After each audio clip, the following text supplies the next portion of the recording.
Lovely Sebastian. ഞാൻ പാതിരപ്പള്ളിയിൽ നിന്നാണ് വരുന്നത്. ഞാൻ ഉടമ്പടി എടുത്തത് 2022 ഒക്ടോബർ മാസത്തിലാണ്. ഞാൻ ഒരു ടീച്ചറായിട്ട് വർക്ക് ചെയ്യുന്ന ആളാണ്. ഒരു 10 വർഷമായിട്ട് ഞാൻ പല പ്രൈവറ്റ് സ്കൂളുകളിലാണ് വർക്ക് ചെയ്തുകൊണ്ടിരുന്നത്.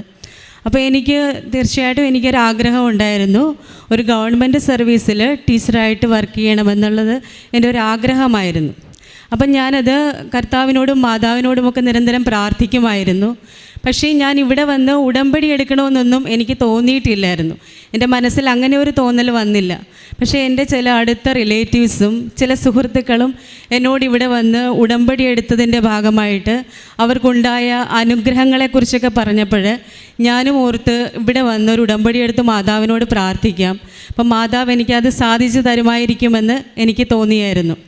അപ്പം എനിക്ക് ഒരു PSC ലിസ്റ്റിലുണ്ടായിരുന്നു. അത് മെയിൻ ലിസ്റ്റ് അല്ലായിരുന്നു, സപ്ലിമെൻ്ററി ലിസ്റ്റായിരുന്നു. അപ്പോൾ അത് ആർക്കും അത്ര പ്രതീക്ഷയില്ല. സപ്ലിമെൻ്ററി ലിസ്റ്റിൽ വന്നു കഴിഞ്ഞാൽ നമുക്ക് ജോലി കിട്ടണമെന്ന് നിർബന്ധമൊന്നുമില്ല. മെയിൻ ലിസ്റ്റിൽ വന്നാൽ പോലും ജോലി കിട്ടണമെന്ന് യാതൊരു നിർബന്ധവുമില്ല. അപ്പം ഞാനിവിടെ വന്ന് 2022 ഒക്ടോബർ മാസം ഉടമ്പടി എടുത്തതിന് ശേഷം അത് മാതാവിനോട് നിരന്തരമായിട്ട് പ്രാർത്ഥിക്കുമായിരുന്നു. അപ്പോൾ ഇപ്പം ഞാൻ ലിസ്റ്റിൽ വന്നിട്ട് ഒരു 2-3 വർഷം ആവാനായിട്ടായി. അപ്പോൾ എല്ലാവരും പറഞ്ഞു, ഇനി ആരെയും തന്നെ അങ്ങനെ ലിസ്റ്റിൽ നിന്ന് ഇനി വിളിക്കാൻ ചാൻസ് കുറവാണ്. അഥവാ വിളിച്ചാലും അത് അത്ഭുതമായിരിക്കും വിളിക്കുന്നത്. മിക്കവാറും ലിസ്റ്റ് ക്യാൻസലായി പോകാനൊക്കെ ആയിട്ടുണ്ട്. അപ്പോൾ അതുകൊണ്ട് ലിസ്റ്റ് മിക്കവാറും ക്യാൻസലായി പോകും, ഇനിയുള്ള ഉദ്യോഗാർത്ഥികൾക്ക് ജോലി ലഭിക്കാൻ ചാൻസ് ഇല്ല എന്നാണ് പറഞ്ഞത്. അപ്പോൾ എനിക്ക് ഒരു വിഷമം തോന്നി. ഇപ്പോൾ എനിക്കും സപ്ലിമെൻ്ററി ലിസ്റ്റിലാണ് കിടക്കുന്നത്. അപ്പോൾ എനിക്ക് ചിലപ്പോൾ കിട്ടില്ല എന്നുള്ള ആ ഒരു രീതിയിൽ തന്നെയായിരുന്നു ഞാൻ നിന്നത്. എന്നാലും പ്രാർത്ഥനയൊന്നും മുടക്കിയില്ല, മാതാവിനോട് പ്രാർത്ഥിച്ചുകൊണ്ടിരുന്നു. അപ്പോൾ ഈ ഡിസംബർ മാസം അറിഞ്ഞു, എനിക്ക് തൊട്ട് മുൻപുള്ള ആ ഒരു കുട്ടിക്ക് ഒരു ചാൻസ് വന്നിട്ടുണ്ട്, അതിന് ചിലപ്പം കിട്ടാൻ ചാൻസ് ഉണ്ട്.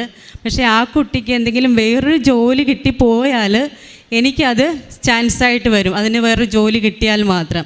അപ്പം ഞാൻ ഓർത്തിനി ആ കുട്ടിക്ക് വേറൊരു ജോലി കിട്ടിയാലല്ലേ എനിക്ക് ആ ജോലി കിട്ടുകയുള്ളൂ. അപ്പം ഞാനത് പ്രാർത്ഥിച്ചു, മാതാവേ ആ തടസ്സം ഒന്ന് നീക്കിത്തരണേ എന്ന് മാതാവിനോട് പ്രാർത്ഥിച്ചായിരുന്നു. അപ്പോൾ ഞാനത് കഴിഞ്ഞപ്പോൾ അറിഞ്ഞു ആ കുട്ടിക്ക് ഹൈസ്കൂൾ അസിസ്റ്റൻ്റായിട്ട് HSAയിൽ ആ കുട്ടിക്ക് ജോലിയിൽ പ്രവേശിച്ചു. അപ്പോൾ ആ കുട്ടിക്ക് ആ ജോലി വേണ്ട എന്നുള്ളത് ആ കുട്ടി അവിടെ എഴുതി കൊടുത്തു.